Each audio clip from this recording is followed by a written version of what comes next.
Reincarnation, the spiral staircase. Truth is one and eternal. Realize oneness with it in your deathless self within. The following commentary is based on the teachings of Paramahansa Yogananda. In the book of Revelation, chapter 3, Jesus Christ tells us, "Him that overcometh will I make a pillar in the temple of my God, and he shall go no more out."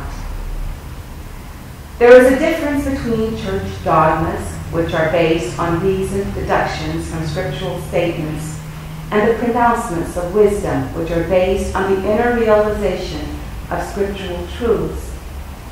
Reason, like a train, can only follow already existing tracks of human experience. Human memory, being short, is seldom able to cross back over the threshold of a person's present existence. Biblical references to previous lifetimes on earth are overlooked in the deductive process, and we find them therefore excluded from the body of official dogma. Nevertheless, such references exist. The Bible itself presents them, as does Jesus in this passage, not as an abstract teaching, but as direct, personal perception of truth. In the same way, Krishna in the Bhagavad Gita silences Arjuna's reasonable doubts on the subject, not by reasoned argument, but by the frank statement contained in the 4th chapter of that great scripture. "Arjuna, you and I have passed through many births. I know all of them, though you, O chastiser of foes, recall them not." Thus, through Holy Scripture, God has spoken to mankind.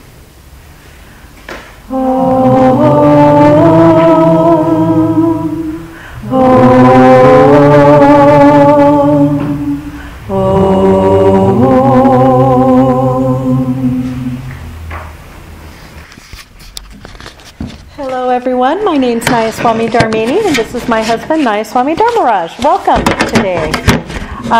Reincarnation is such a fun topic, especially for yogis, I'd say. Although if you walk in these doors and it's not one of your beliefs, it's not necessarily a requirement for entering in these doors either.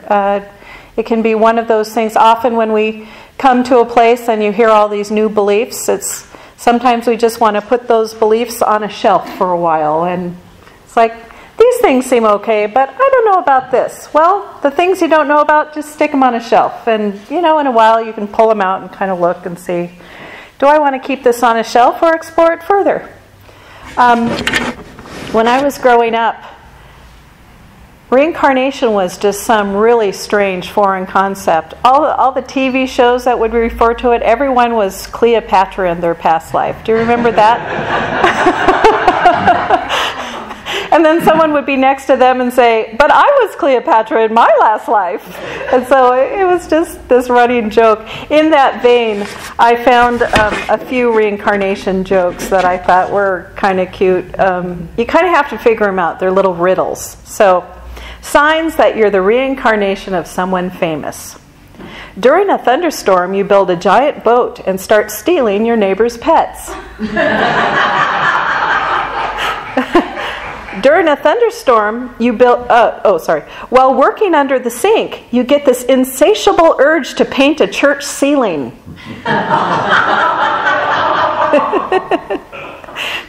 You wake up during a thunderstorm and go out to fly a kite. You're not obligated to laugh if it's not funny. The last one is, you're found writing down rules of the office on giant stone tablets.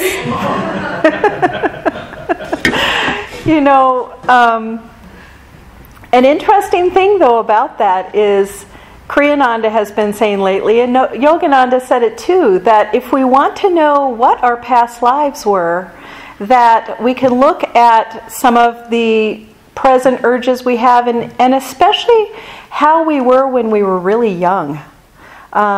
maybe even before the age of 5. There's so many fun stories. One of my friends was telling a story about how her friend, who was a mother, was telling the child, okay, you have to go and you have to clean your room now. And the little kid was really mad about having to do that and said, you weren't even my first mother, or you weren't even my first choice in mothers. And then she said, well, what was your first choice? And it was like someone in Burma, but it wasn't available, And this was like a little tiny one. There's all sorts of interesting stories about that. But first, I thought also, movies nowadays. It's so interesting to see movies. This Cloud Atlas movie, I don't know if you saw it. Very difficult to follow in my mind. I think it's one of those Wikipedia moments where you're saying, what really happened there? And, kind of get the details. But it's about reincarnation. And it's just, you follow different souls through their different incarnations. I don't know how accurate it was or how inspiring it was. I'd like to think that someone who kind of had a dark life a few lifetimes ago, in the future has learned how to bring more light into their life. But instead, in one case, someone gets darker and darker and someone else gets a little lighter. So, we don't know. Maybe we do have falls. We can have a fall in that case. But there's a really fun movie. It's called Defending Your Life. And that came out quite a while ago. That one is fun. And these people, they leave their bodies, they meet up in heaven, or I guess it's more like the transit station. And so it's where you're going to go next and kind of where you review your life.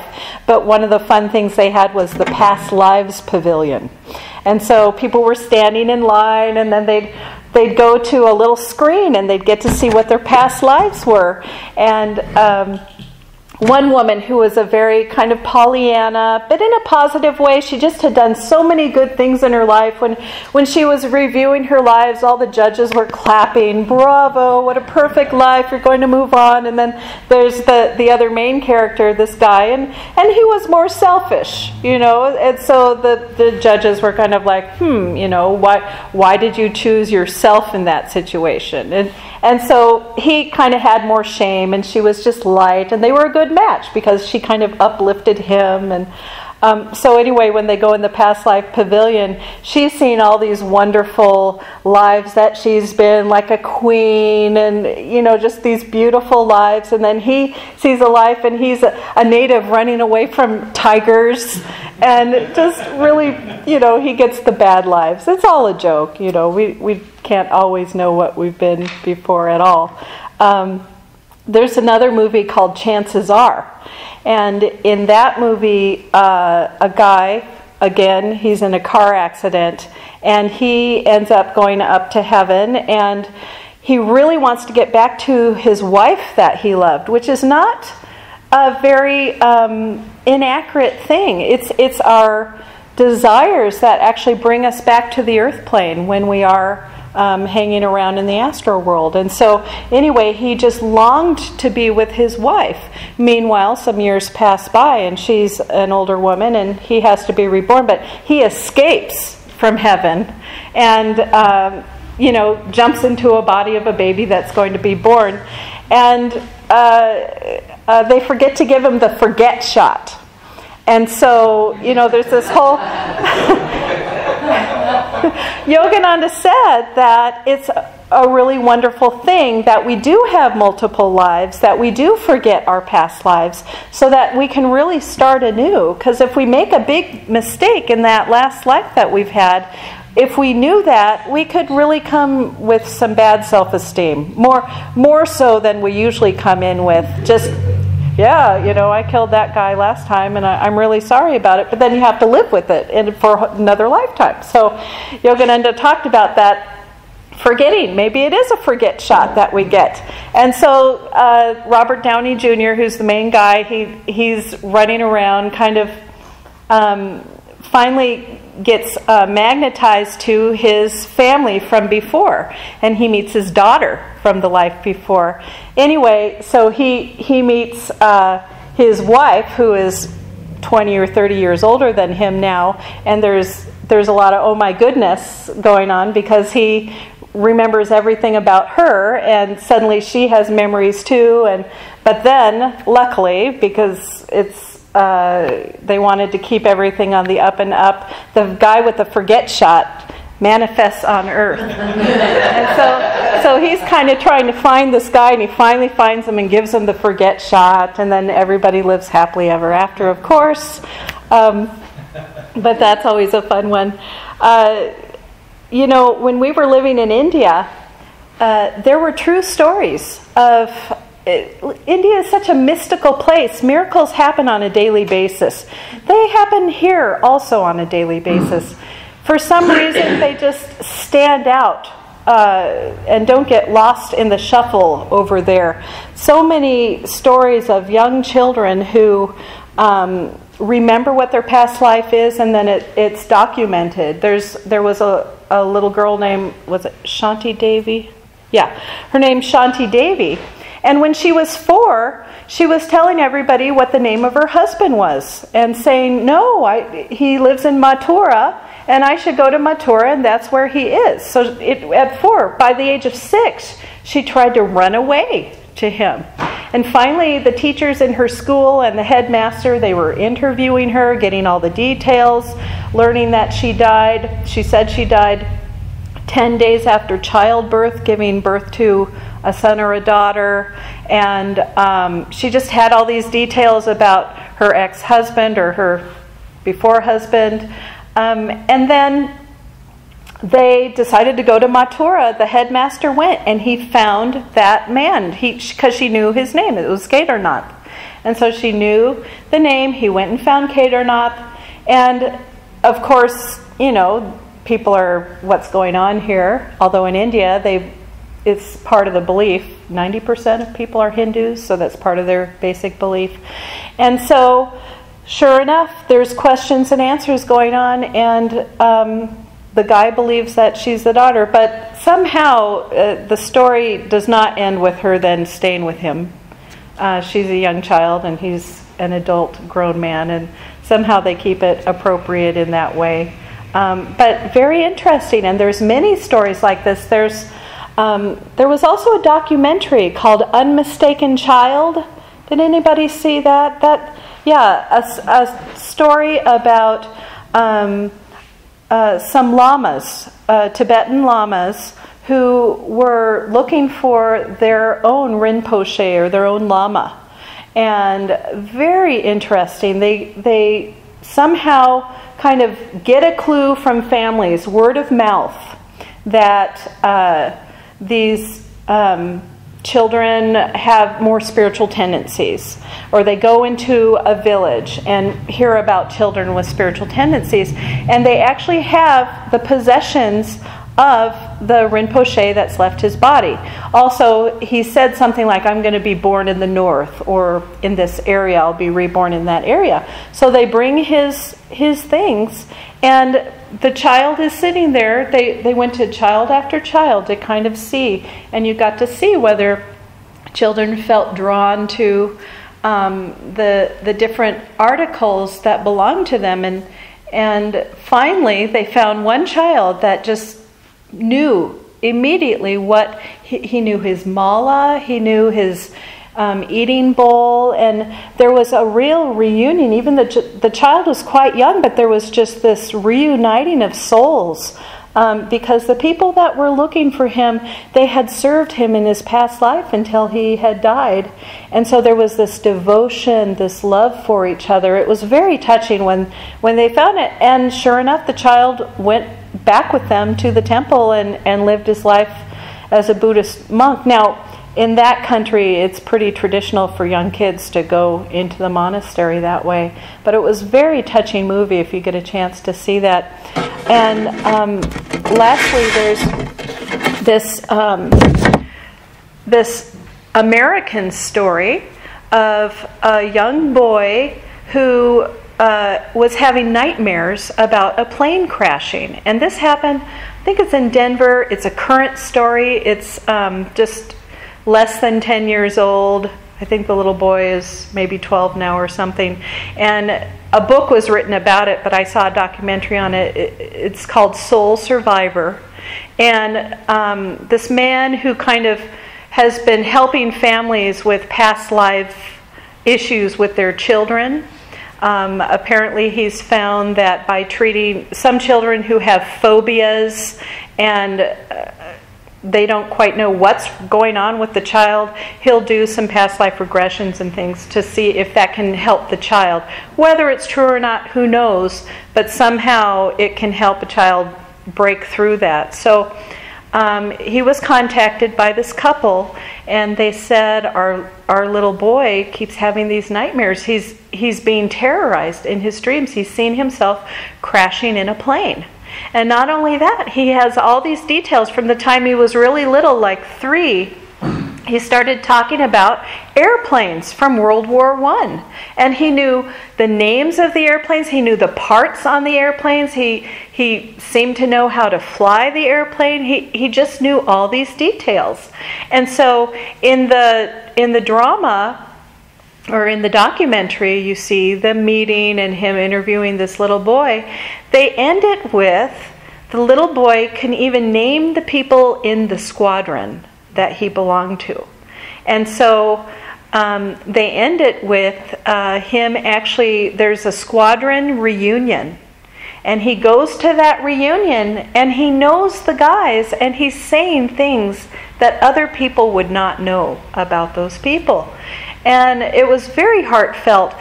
An interesting thing, though, the father was a very strict Christian.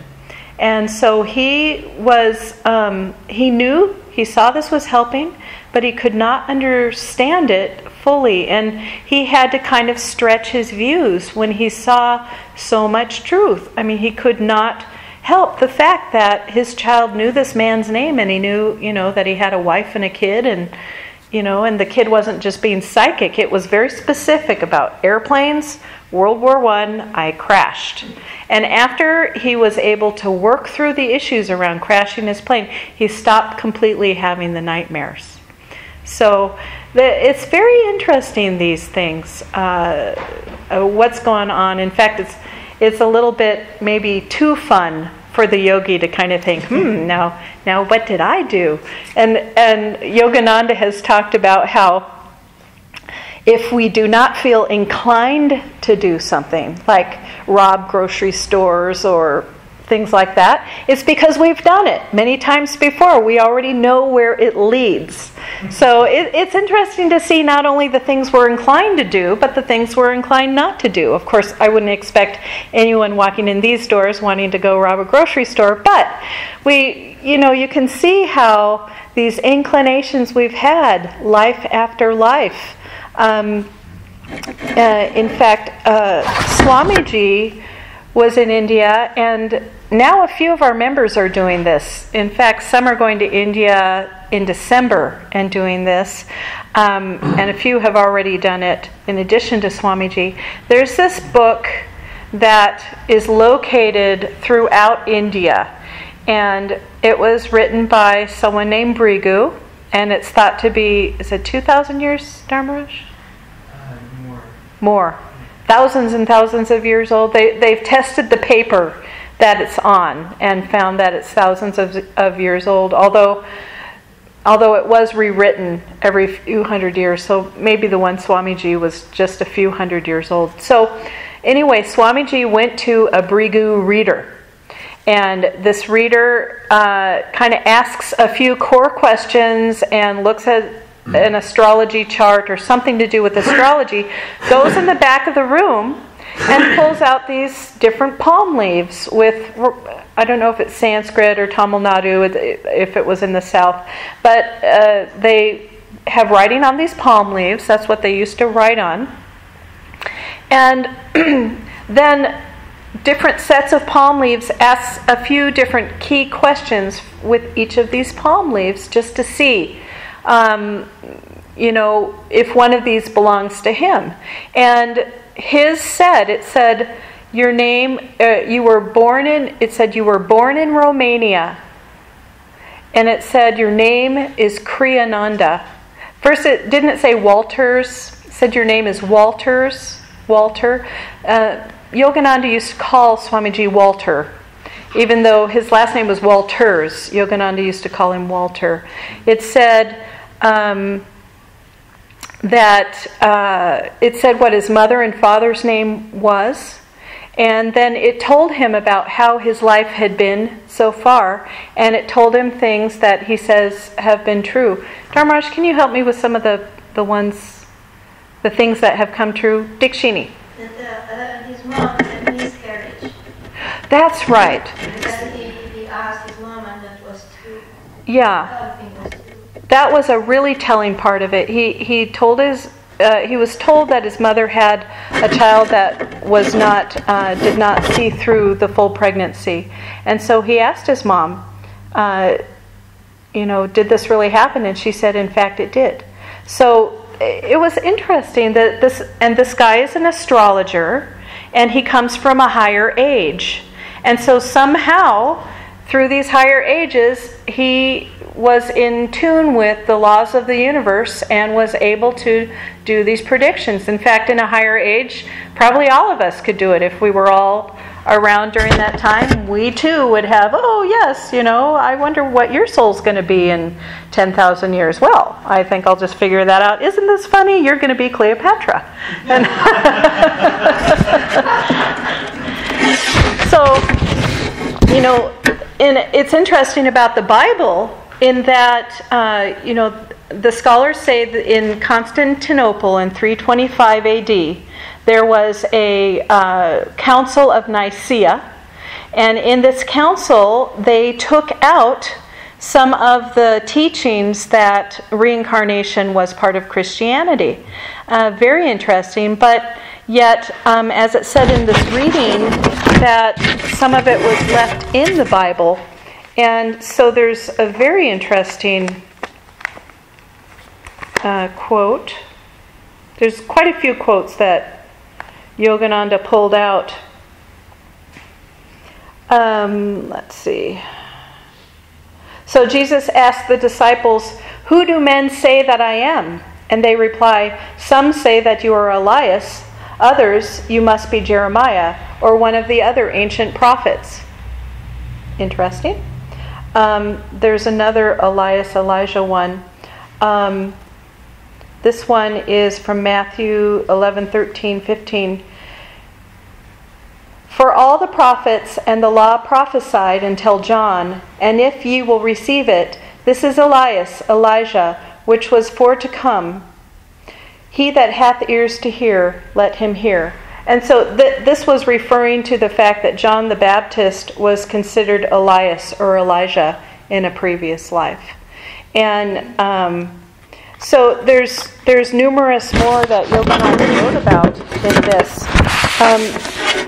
But the question is, why should we even care about reincarnation? Is it just some interesting thought, like, ooh, who could I have been? Are we just obsessed with that? But in reality, when I first learned about reincarnation and actually felt in myself a truth around it, it gave me much hope and comfort in that, first of all, we are souls that continue on, that we are learning lessons in this life, and that we have the opportunity to continue with the lessons until they're complete. That it's not just a fatalistic, you get this one chance, and if this doesn't work out, you're either going to heaven or hell. And I remember as a kid when I was in Episcopalian Sunday school, I remember a teacher saying, talking about how heaven and hell, even though Episcopalians luckily didn't have a big, guilt trip around it all. And so I said, well, what about the kids in Africa? Well, if they don't say, I accept Jesus Christ as the Son of God, then they will not be able to be in heaven. And I just thought, I think I was 8, and I just thought, that just doesn't make sense. How can someone have a serious look on their face and say that? Those were just my 8-year-old thoughts at the time. And the reincarnation teaching helps us see that we are souls that over time, there are lessons that we can learn over time, that there is a way for us to progress, that we're not just damned to one end or the other. And let's see, I had a couple other things. The other thing too that is not true about this is a lot of times people will say, oh, well, if there's reincarnation, then you'll just get lazy and just say, well, you know, okay, so I made a mistake this time. Next time I'll try better, I guess. You know, that it's just because, well, I'm just going to have another life. That's kind of a goalless way to think about it. But Yogananda talks a lot about how important it is that we go for God. That, yes, we reincarnate, but we can also escape that wheel of reincarnation. I mean, we have to be reborn, okay? If we're reborn, what do we get to go through? Diapers, screaming, bottles. Then there's that adolescence that we just loved. And then, you know, having to figure out yet again what I'm going to do with my life. It's like, okay, can we just kind of know what the reason we're here for so that we can get on with it? Well, we can create very, very good magnetism in our lives if we utilize the teachings of yoga. If we utilize the teachings that Yogananda has given us, that we now know, that we can meditate, that we can raise our consciousness. The more we do, the more we use our willpower in this life, the more now we know we're headed out. And it's not like we're headed out because everything's horrible, really, even though I was listing all those unfun things from childhood. But we're going because we want union. If you've had a taste of bliss, if you've had a taste of being engrossed in the thought of God or in your meditation, had a taste of just feeling what it feels like to have some communion with God, you know, you've had that experience. That's what this whole teaching is about too. It's about experience. It's not about me telling you, yes, it's this way, no, it's not that way. It's about us all meditating, having our own inner experience. We can realize all of these teachings within ourselves. We're lucky we have Yogananda, who's written prolifically, and Swami Kriyananda, who's written prolifically to try and help us understand what it is we're doing. But we're just blessed to know that where there is energy, there's magnetism. This is like our core concept. Where there's energy, there's magnetism. It means we can develop the willpower to get out of bad habits, to get out of bad intentions, to create new and positive habits in our lives. Why? Because when we die, it's those desires that we have not let go of that are going to bring us back. And it's that willpower that we develop in this life that's going to help us in our next life. We want to develop that willpower. That's why when we have addictions or bad habits or an anger problem, when we have any of these things, we want to use all our willpower to get rid of it. And we can. That's the thing. We have the ability. By doing energization exercises, by doing our meditations, we're able to raise our consciousness. By living our life, focusing here at the point between the eyebrows, we're creating such a rush of energy inside our spines that we are burning up our karma as we stand here. As we do our kriyas, as we do any of our meditations, we are burning up that karma. By doing that, we are making ourselves magnets. We're then drawing to us the experiences that we need in order to work through our karma. We think, oh my God, it's been so hard these days. I don't know about you, but the past 3 weeks have been really rough. And every time I've said that to a few people, they've said, "Thank God I'm not alone." But you know, when we go through these hard times, really hard times, we think, this is so horrible, it's my bad karma. Well, be glad that that's that much less bad karma we have to deal with. It's really hard going through it. You know, oh my God, I don't think I can live through this day. But we do. And so it's one less amount of bad karma that we have to live through. Be glad about this. And what we want to have most out of this life is a victorious life. We want to be able to look, when we get to the end of our life, we want to be able to look back and say, I was victorious. And we have every tool in the book that we need to use in order to have a victorious life. To begin, and if we don't feel our life is victorious now, we have every ability to start having it be victorious from now on.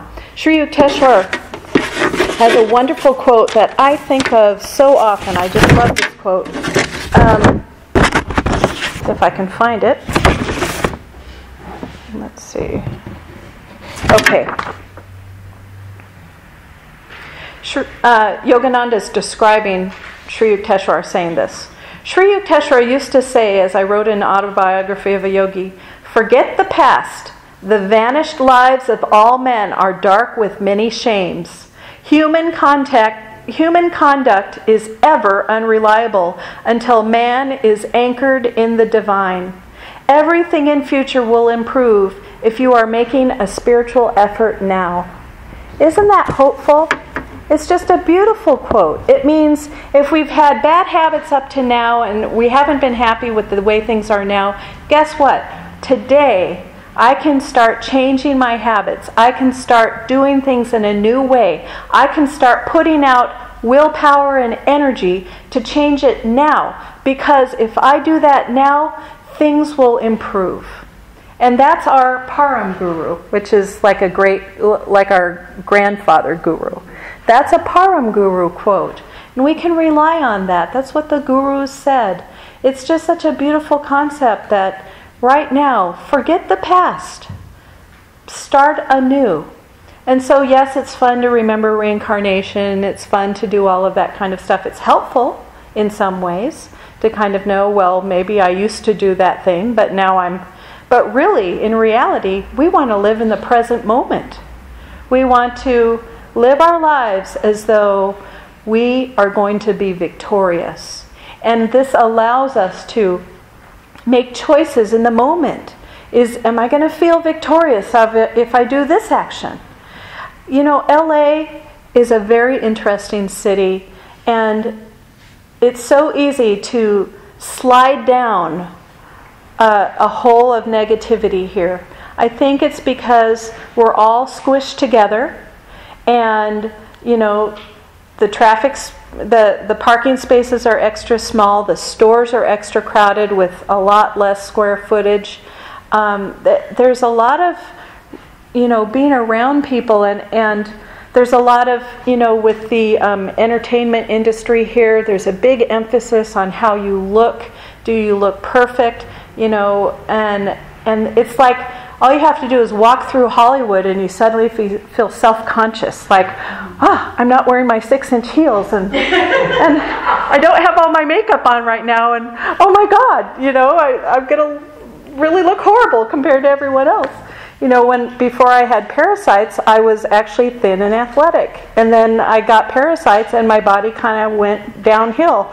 And I'm sure once I get rid of the parasites, things will be better. But it's very interesting having been athletic and then suddenly not.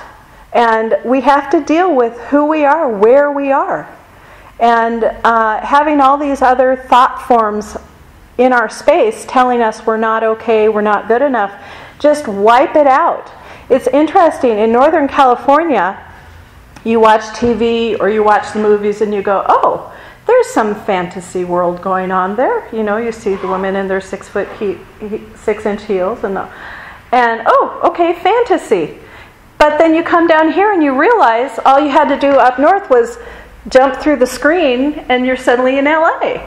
And it's like, oh, this is LA that we're watching on TV. I didn't know that, you know. When I'm watching a movie, that's LA. And then it's Dharmaraj and I have fun when we watch movies based in LA. It's like, there's the Franklin Church. Or there's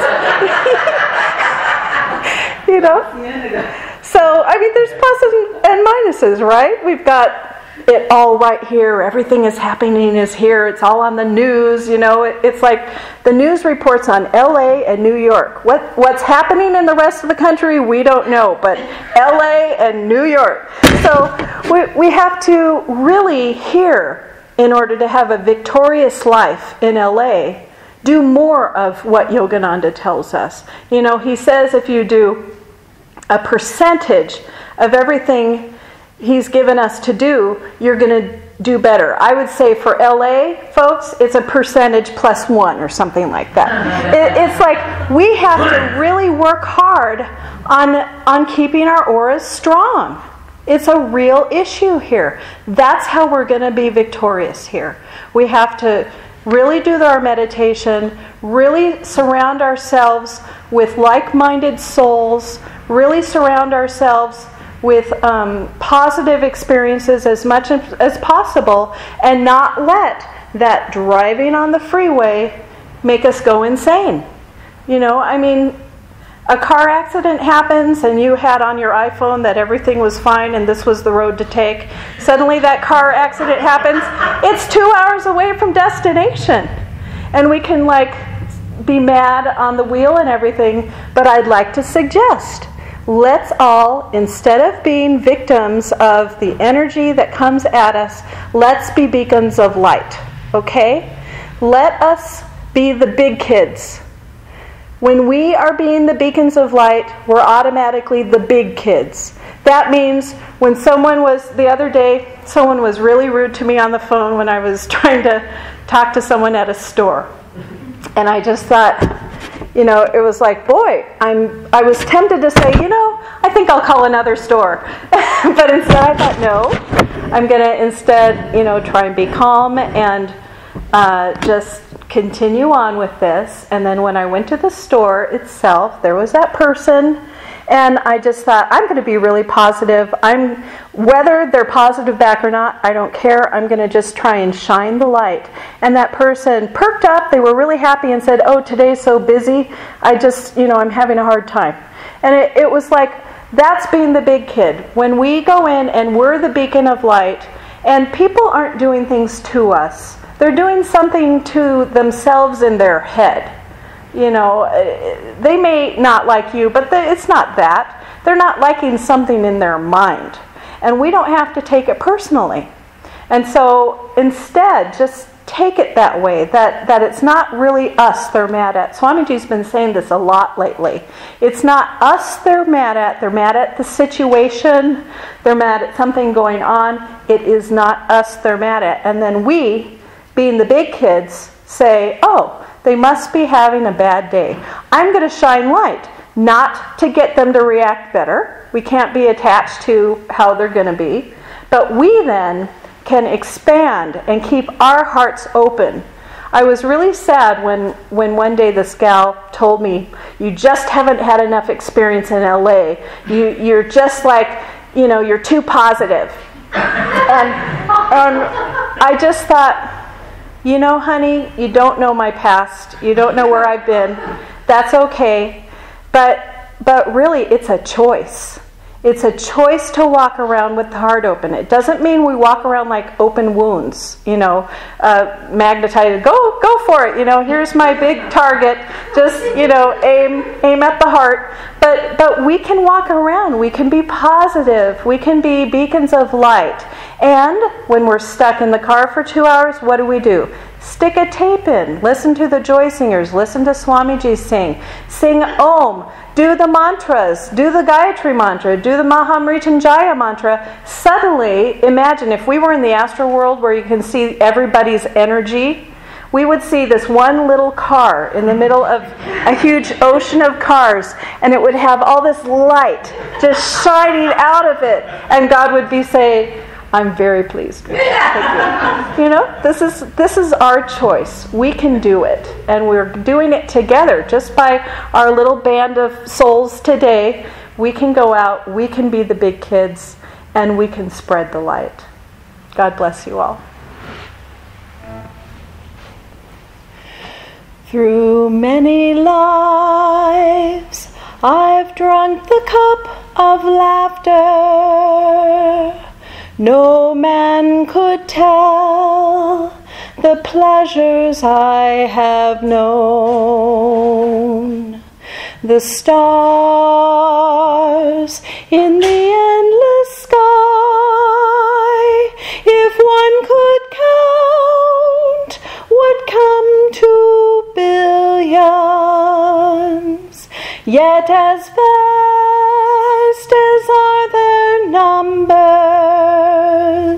so many years I've wandered far from you.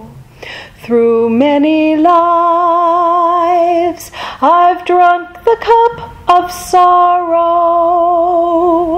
No man could tell the bitter tears I've shed, the drops in the endless sea, if one could count, would come to billions.